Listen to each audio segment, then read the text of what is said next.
Découvrez l'histoire bouleversante de Fatou, une femme courageuse prise dans un tourbillon d'amour, trahison et renaissance. Entre tradition et secret, entre passions interdites et lutte pour la dignité, suivez son parcours émouvant au cœur d'un village où chaque regard pèse lourd. Abonnez-vous maintenant pour ne rien manquer de cette saga intense et pleine de surprises. Chaque chapitre vous emmène plus près de la vérité et du destin de Fatou. Ne ratez pas la suite, votre histoire commence ici. Le soleil se couchait lentement sur le quartier huppé de Kanyosha, peignant les murs des villas d'un rouge orangé. C'était un soir calme, un de ces soirs où l'on sent que quelque chose se prépare, comme un orage lointain. Dans une somptueuse maison bien gardée, Fatou, une jeune femme à la beauté envoûtante, ajustait son foulard devant le miroir doré de sa chambre nuptiale. Elle venait de se marier il y a seulement 2 mois avec Ibrahim, un homme d'affaires influent, respecté pour sa richesse, son intelligence, mais aussi redouté pour son silence. Fatou avait tout ce qu'une femme pouvait rêver, une maison luxueuse, des bijoux en or, des vêtements coûteux, un mari qui ne la frappait pas, mais elle n'avait pas l'essentiel, la chaleur, le regard, le désir. Depuis leur nuit de noces, Ibrahim n'avait jamais touché Fatou. Il évitait son regard, dormait de plus en plus souvent dans son bureau, prétextant la fatigue ou les affaires. Et pourtant, il ne criait jamais, ne se plaignait jamais. Il était tout simplement absent. Fatou, elle, souffrait en silence. Sa mère lui avait dit avant le mariage. « Tu ne peux pas tout avoir, ma fille. Sois patiente. Il est riche, il va te rendre heureuse. » Mais l'argent ne la comblait pas. Elle voulait une famille. Elle voulait être mère. Elle voulait sentir la vie grandir en elle. Mais il y avait un problème, un gros secret que personne ne disait à voix haute. Dans le quartier, on chuchotait que Fatou était stérile. D'autres disaient que c'était Ibrahim l'impuissant. Mais aucune vérité ne sortait. Et dans cette maison silencieuse, chacun portait son fardeau. Le seul qui semblait tout voir, tout entendre, c'était Bako, le gardien. Un homme discret, souvent effacé, mais dont les yeux curieux ne rataient rien. Il connaissait les allées et venues, les habitudes, les pleurs étouffés la nuit derrière la porte fermée de Fatou. Et ce soir-là, alors que Fatou sortait prendre l'air dans le jardin, pieds nus sur les dalles fraîches, Bako l'observa depuis sa guérite. Il vit la tristesse dans ses yeux. Il la vit s'arrêter, s'asseoir sous l'arbre, poser la main sur son ventre vide et pleurer. Ce fut le début d'un lien invisible, une douleur partagée, un secret prêt à éclore. Il était presque minuit. La maison dormait. Les murs baignés de silence laissaient à peine entendre le tic-tac régulier de l'horloge du salon. Dans sa chambre, Fatou fixait le plafond, les yeux ouverts, le cœur plein de questions. Chaque soir, c'était la même chose, elle attendait. Elle espérait. Mais Ibrahim ne venait pas. Cette nuit-là, pourtant, elle décida de sortir. Pieds nus, elle descendit doucement les escaliers, évitant les marches qui craquaient. Arrivée au salon, elle ouvrit discrètement la porte qui menait au jardin. L'air était frais. Une lune ronde éclairait faiblement les fleurs soigneusement plantées au bord de l'allée. Au loin, dans sa guérite, Bako, le gardien, lisait un petit livre à la lumière d'une lampe de poche.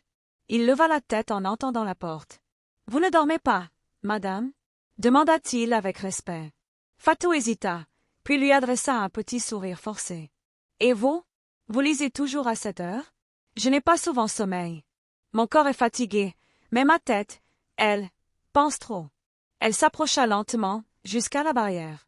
C'était la première fois qu'elle s'adressait à lui autrement que par des ordres simples. « Bako, puis-je vous poser une question ?» Il acquiesça sans répondre. Elle inspira profondément, puis lâcha d'un trait. « Est-ce que vous pensez que le bonheur est possible dans un mariage sans amour et sans enfants ?» Bako la regarda longuement. Il comprit que ce n'était pas une question, mais un cri. « Je pense, madame, que quand 2 êtres vivent sous le même toit mais se sentent seuls, ce n'est pas un mariage. C'est une prison dorée. » Fatou baissa la tête, les yeux embués. Ce gardien, cet homme qu'on ignorait, venait de prononcer les mots qu'elle n'avait jamais osé dire. Il ajouta, d'une voix plus douce. « Et parfois, on finit par chercher la clé de cette prison là où on ne devrait pas. » Fatou releva les yeux, troublé. « Que voulez-vous dire ?» Il se leva lentement de son fauteuil, s'inclina légèrement et dit simplement « Bonne nuit, madame. » Puis il entra dans sa guérite, refermant doucement la porte. Fatou resta là, seule, le cœur battant. Pour la première fois, elle avait l'impression qu'on voyait sa douleur. Et cela faisait à la fois peur et du bien. Mais elle ne savait pas encore que cette nuit allait tout changer. Car dans l'ombre, un secret s'apprêtait à naître. Le lendemain matin, la maison semblait paisible. Mais cette paix n'était qu'une façade. Sous les sourires polis et les silences étouffés, les fissures s'élargissaient. Fatou prenait son petit déjeuner seul, comme chaque jour. Ibrahim était déjà parti, ou peut-être n'était-il jamais rentré. Assise à la grande table, elle touillait son thé sans y toucher. Le pain était chaud, mais son appétit était gelé. À travers la baie vitrée, elle aperçut Bako, balayant la cour. Leurs regards se croisèrent, brièvement. Elle détourna les yeux, troublée. Ce matin-là, le calme fut rompu par un cri venu de la cuisine. C'était Néné, la jeune servante. « Madame, vite, venez voir. » Fatou se leva d'un bond. Elle courut jusqu'à la cuisine, suivie de la cuisinière. Néné tremblait, tenant un petit objet dans sa main, une boucle d'oreille. Mais pas n'importe laquelle. C'était une boucle d'oreille en or, sertie d'une pierre rouge. Fatou la reconnut immédiatement. Elle n'était pas à elle. Elle appartenait à Aminata, la jeune collègue d'Ibrahim. La même femme qui riait trop fort à ses blagues. La même qui l'appelait « ma sœur » un peu trop souvent. « Où l'as-tu trouvée » demanda Fatou, la voix cassée. « Sous le canapé du salon, madame. » En passant le balai, le cœur de Fatou se serra. Elle se sentit trahie, humiliée. Mais surtout, elle se sentit vide. Elle remercia la servante d'un geste faible et retourna dans sa chambre. Elle s'assit sur le lit. Une larme coula. Une seule. Elle ne voulait pas pleurer. Pas maintenant. Elle ouvrit un tiroir, en sortit un petit carnet. Le carnet où elle écrivait depuis des années. Des pages de solitude. Des pages de silence. Des pages de cris qu'on n'avait jamais entendus. Mais cette fois, elle ne prit pas son stylo, point elle prit son téléphone. Et elle composa un numéro qu'elle n'avait jamais osé appeler. « Allô » dit une voix grave à l'autre bout. Elle hésita. « Bako, est-ce que je peux vous parler ce soir ?» Un long silence suivit. Puis, « Je serai là, madame. » Et Fatou sut, au fond d'elle, que cette nuit-là, rien ne serait plus jamais comme avant. La nuit était tombée sur la maison comme un rideau lourd. Dans le calme apparent, les vérités non dites flottaient dans l'air, épaisses comme de la fumée. Fatou s'était préparée. Pas maquillée. Pas apprêtée. Juste, prête. Ibrahim n'était pas encore rentré. Ou peut-être était-il quelque part dans la maison, tapi dans un coin d'ombre, comme ses mensonges. Elle descendit lentement les marches qui menaient vers le jardin. Et elle composa un numéro qu'elle n'avait jamais osé appeler. « Allô » dit une voix grave à l'autre bout. Elle hésita. « Bako, est-ce que je peux vous parler ce soir ?» Un long silence suivit. Puis, « Je serai là, madame. » Et Fatou sut, au fond d'elle, que cette nuit-là, rien ne serait plus jamais comme avant. La nuit était tombée sur la maison comme un rideau lourd. Dans le calme apparent, les vérités non dites flottaient dans l'air, épaisses comme de la fumée. Fatou s'était préparée. Pas maquillée. Pas apprêtée. Juste, prête. Ibrahim n'était pas encore rentré. Ou peut-être était-il quelque part dans la maison, tapi dans un coin d'ombre, comme ses mensonges. Elle descendit lentement les marches qui menaient vers le jardin. Ses pas étaient calmes, mais son cœur battait fort. Bako l'attendait, assis sur le petit banc de pierre au fond de la cour, là où les lampes du porche ne jetaient qu'une lumière pâle. Quand il la vit arriver, il se leva respectueusement. « Asseyez-vous, » dit-elle d'une voix douce. Il obéit. Un silence s'installa. Ni gênant, ni pesant. Un silence nécessaire. Puis Fatou parla. « Je ne sais pas pourquoi je vous ai appelé. Peut-être parce que vous êtes le seul ici à vraiment me voir. » Bako baissa les yeux. Il ne voulait pas qu'elle voie ce que ses paroles réveillaient en lui. « Je ne suis qu'un gardien, madame, » dit-il. « Non, coupa-t-elle. Vous êtes le seul à qui je peux parler sans avoir peur d'être jugée. » Elle lui raconta alors. Sans larmes, sans cris, juste des mots. Le vide dans sa chambre. Les retards inexpliqués. Les colères d'Ibrahim. L'injustice de cette stérilité qu'on lui faisait porter comme une faute. Et la boucle d'oreille. Bako l'écouta. En silence, comme un arbre sous la pluie. Puis, d'une voix grave, il dit. « Vous êtes une femme forte, madame.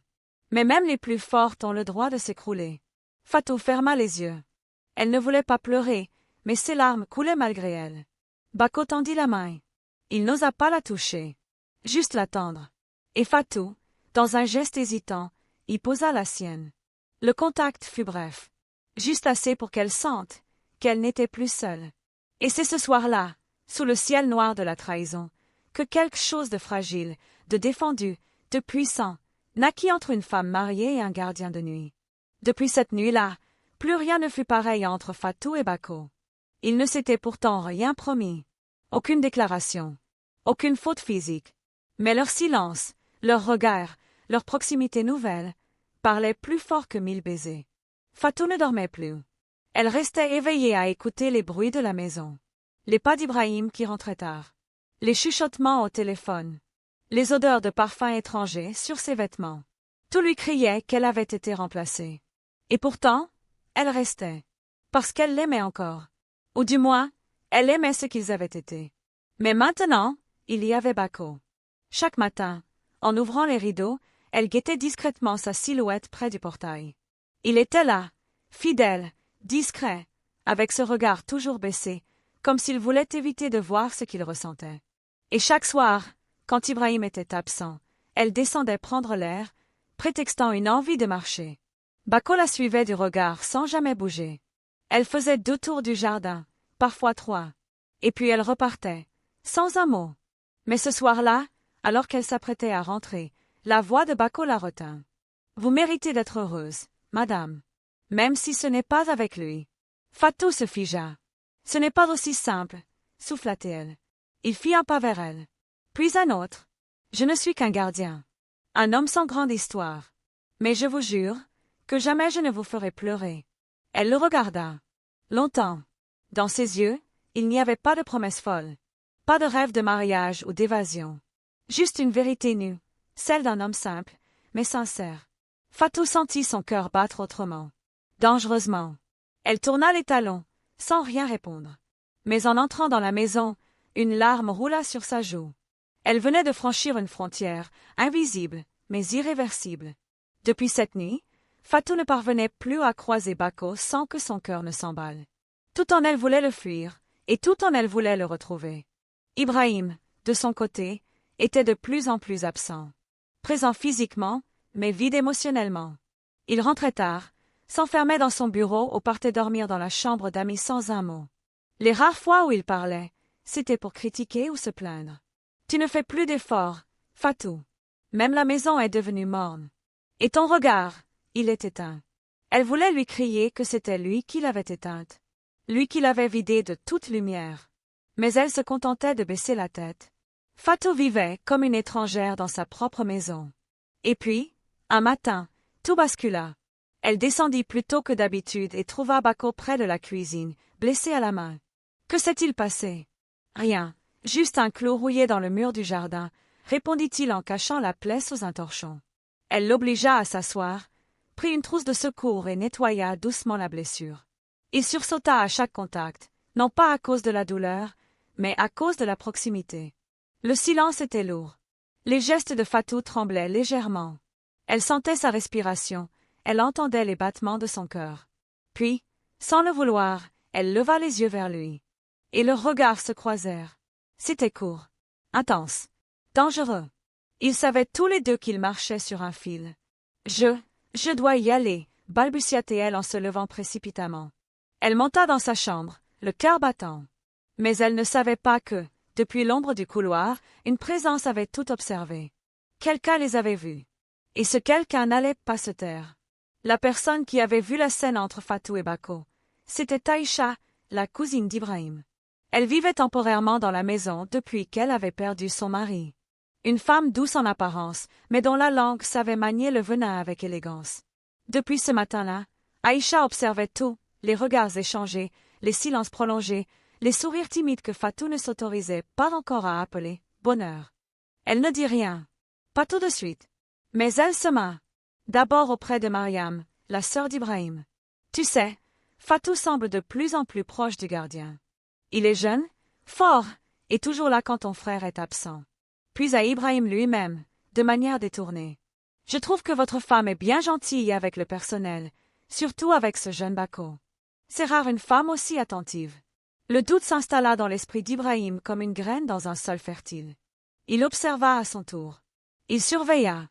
Il interrogea ses employés sans se montrer direct. Et un jour, il explosa. Fatou l'attendait dans le salon, un plat chaud posé sur la table. Elle s'était maquillée légèrement, dans l'espoir de lui faire plaisir. Mais dès qu'il entra, il balança violemment ses clés sur la table. « Alors c'est ça maintenant? Tu consoles ta stérilité dans les bras d'un gardien? » Elle se figea. « Qu'est-ce que tu racontes, Ibrahim? Ne me prends pas pour un imbécile, Fatou. Tu crois que je ne vois pas? Que je ne sens pas? Ton parfum qui flotte dans les couloirs après lui. Tes regards baissés. Ta soudaine douceur quand tu lui parles.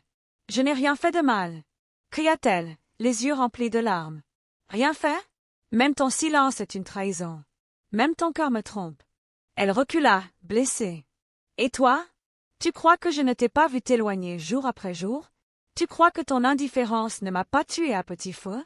Je suis morte dans ce mariage bien avant que Bako ne me regarde avec respect. » Un silence glaçant tomba dans la pièce. Ibrahim tourna les talons et claqua la porte derrière lui. Fatou s'effondra sur le sol. Ce soir-là, il ne rentra pas. Et pour la première fois, Bako frappa discrètement à sa porte. Mais elle ne répondit pas. Pas encore. Le lendemain matin, Fatou se réveilla seule. Le lit froid à ses côtés lui rappela que cette maison, malgré son luxe, devenait de plus en plus vide. Elle descendit préparer le petit déjeuner, mais son cœur n'y était pas. Elle n'avait pas faim. Elle avait mal. Un mal profond, invisible, mais insistant.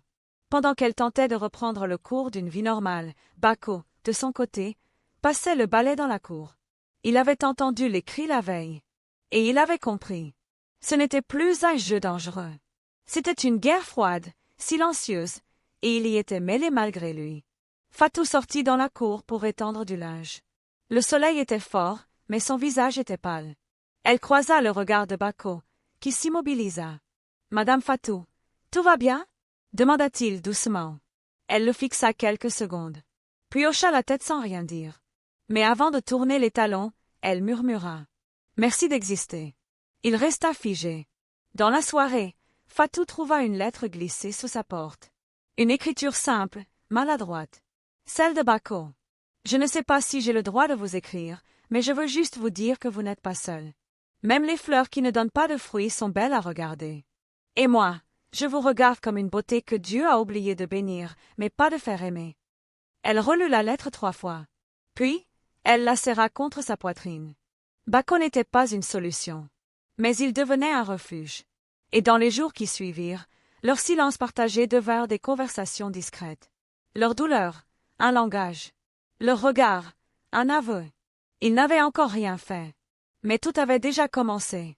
Les jours suivants, Fatou sentit un changement s'opérer en elle. La peur d'être jugée, la honte de ses sentiments, tout cela commençait à s'effacer peu à peu devant la douceur et la présence constante de Bako. Un soir, alors que la maison était silencieuse, elle trouva le courage d'aller frapper doucement à sa porte. Bako ouvrit, surpris mais heureux. Ils s'installèrent dans le petit salon près de la cuisine, loin des regards et des murmures. « Je ne sais pas comment ça a commencé, » souffla Fatou. « Je sais juste que je me sens vivante quand tu es là. » Bako la regarda, ses yeux brillants. « Je ne voulais pas être une distraction ou un refuge. Je voulais juste que tu sois heureuse. » Fatou prit sa main dans la sienne, un geste simple mais chargé de promesses. Ce soir-là, ils parlèrent longtemps, de leurs rêves brisés, de leurs peurs, mais surtout de cette lueur d'espoir qui naissait. Ce fut leur premier pas vers un chemin inconnu, un chemin qui pourrait les sauver ou les détruire. À partir de ce jour, Fatou et Bako continuèrent à se voir en secret. Chaque rencontre était un souffle de vie dans un quotidien devenu gris et pesant. Ils échangèrent des confidences, des sourires, des silences complices. Peu à peu, leur amitié se mua en un amour discret, fragile mais sincère. Fatou se sentait à nouveau femme, désirée et aimée, loin des reproches et des silences d'Ibrahim. Mais le poids du secret était lourd à porter. Chaque fois qu'elle rentrait chez elle, elle sentait les murs se refermer sur elle. Bako, lui, faisait tout pour rester invisible, pour que personne ne soupçonne rien. Un soir, alors qu'ils se tenaient la main sous la lumière tamisée de la lampe du jardin, Fatou murmura. « Que ferons-nous si quelqu'un découvre ?» Bako sourit doucement. « Alors, je serai là pour te protéger. » Mais dans l'ombre, quelqu'un guettait. Leur bonheur naissant risquait d'être brisé par un regard jaloux et une langue acérée. La paix fragile entre Fatou et Bako fut de courte durée. Aïcha, la cousine d'Ibrahim, ne tarda pas à découvrir leur secret. Avec la finesse d'un serpent, elle observa leur rendez-vous, leur silence, leur regard complice. Un soir, elle surprit une conversation entre eux et en tira des conclusions explosives. Sans perdre une minute, elle courut rapporter tout à Ibrahim. « Mon frère, ta femme te trompe avec Bako, le gardien. » Les mots tombèrent comme un coup près. Ibrahim, déjà blessé et en colère, sentit la rage déferler en lui. Son cœur était un volcan prêt à entrer en éruption. Il décida de confronter Fatou et Bako sans attendre. La tempête approchait. Un soir, alors que Fatou et Bako partageaient un moment de complicité au jardin, Ibrahim fit irruption, les yeux remplis de colère. « Comment as-tu osé » hurla-t-il en pointant un doigt accusateur vers Bako. Fatou se leva, tremblante, mais déterminée. « Ibrahim, ce que tu fais est injuste. Tu as abandonné notre mariage bien avant que je cherche du réconfort ailleurs. » Bako se redressa aussi, la tête haute. « Monsieur Ibrahim, je n'ai jamais cherché à détruire votre famille. J'ai seulement été là quand personne d'autre ne l'était. » Mais Ibrahim était hors de lui. « Tu vas payer pour ça » s'écria-t-il. La tension monta rapidement, des cris, des insultes, jusqu'à ce qu'Ibrahim menace Bako de le chasser de la maison. Fatou tomba à genoux, suppliant la paix. Mais la fissure dans leur vie venait de devenir un gouffre. Après la confrontation, l'atmosphère dans la maison était lourde, lourde de non-dits et de rancune. Fatou se sentait coupable, mais aussi trahi par Ibrahim qui refusait de voir ses propres fautes. Bako, lui, avait quitté la maison, blessé dans sa dignité, mais déterminé à ne plus se laisser marcher dessus. Fatou passa des nuits sans sommeil, son esprit tourmenté par les conséquences de ses actes. Devait-elle choisir la sécurité d'un mariage brisé ou le risque d'un amour interdit? Chaque choix semblait être une condamnation. La rumeur du scandale avait vite franchi les murs de la maison d'Ibrahim. Le village tout entier parlait désormais de Fatou, de Bako et de la trahison qui avait éclaté au grand jour. Les voisins évitaient désormais la maison. Certains murmuraient des jugements sévères, d'autres offraient des conseils amers. Fatou, humiliée, sentait le poids du regard de toute la communauté peser sur elle. Chaque sortie était un combat. Pourtant, au milieu de ce tumulte, une lueur d'espoir subsistait. Adama, son frère, lui offrait son soutien inconditionnel. « Tu n'es pas seul », lui répétait-il sans cesse. Mais la route vers la rédemption serait longue et semée d'embûches. Dans la solitude de son isolement, Fatou reçut un jour une visite inattendue. C'était Aminata, une femme âgée et respectée du village, connue pour sa sagesse et son grand cœur. Aminata s'assit auprès de Fatou, lui tenant la main avec douceur. « Ma fille, la vie ne nous épargne jamais, mais elle nous donne toujours une chance de renaître. Ne laisse pas le regard des autres décider de ta valeur. » Ces paroles réchauffèrent le cœur de Fatou, qui sentit renaître en elle une force nouvelle. Elle comprit qu'elle devait se relever, non pas pour les autres, mais pour elle-même. Fortifiée par les paroles d'Aminata, Fatou décida de reprendre sa vie en main. Elle commença par se lever tôt chaque matin, se consacrant à ses passions oubliées, la couture et la peinture. Peu à peu, elle retrouva confiance en elle et renoua avec certains villageois, brisant l'isolement. Mais le plus difficile restait à venir, faire face à Ibrahim et lui montrer qu'elle n'était plus la même femme soumise. Un jour, alors qu'il la surprit en train de vendre ses créations au marché, il la regarda avec un mélange de surprise et de regret. Fatou sourit, fière de cette nouvelle indépendance. Ibrahim, troublé par la transformation de Fatou, se retrouva face à ses propres démons. Il comprit que son arrogance et sa colère avaient détruit ce qui aurait pu être un foyer heureux. Un jour, il vint trouver Fatou, les yeux pleins de remords. « Fatou, je suis désolé. J'ai été aveuglé par ma fierté et ma douleur. Veux-tu me donner une chance de réparer ?» Fatou, avec sagesse, répondit. « Ibrahim, le pardon n'est pas un cadeau, c'est un choix. Et je ne sais pas encore si je suis prête. » Leur avenir restait incertain, mais pour la première fois, une porte s'ouvrait. Malgré les blessures du passé, Fatou et Ibrahim commencèrent doucement à reconstruire un dialogue, fragile mais sincère.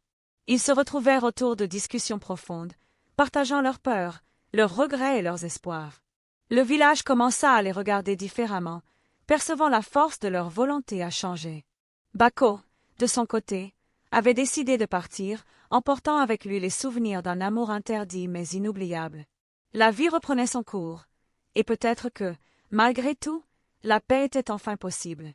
Alors que Fatou et Ibrahim tentaient de reconstruire leur relation, le passé revenait hanter leurs pas. Les murmures du village, les regards insistants et les rancunes non résolues créaient des tensions qui menaçaient de tout détruire. Un ancien ami d'Ibrahim, jaloux de sa situation, commença à répandre des mensonges, attisant la méfiance entre le couple. Fatou, fatiguée par ces attaques, chercha refuge dans la prière et la méditation. Elle savait que pour avancer, il fallait d'abord guérir de l'intérieur. Après tant d'épreuves, Fatou et Ibrahim réussirent à se retrouver eux-mêmes et l'un l'autre. Ils comprirent que l'amour véritable est un combat, fait de patience, de pardon et de confiance. Ensemble, ils firent le choix de laisser le passé derrière eux et de bâtir un avenir fondé sur le respect et la vérité. Le village, témoin de leur transformation, accueillit leur réconciliation avec espoir et bienveillance. Fatou, désormais femme forte et libre, regarda l'horizon avec un sourire. Sa vie renaissait enfin, plus belle que jamais.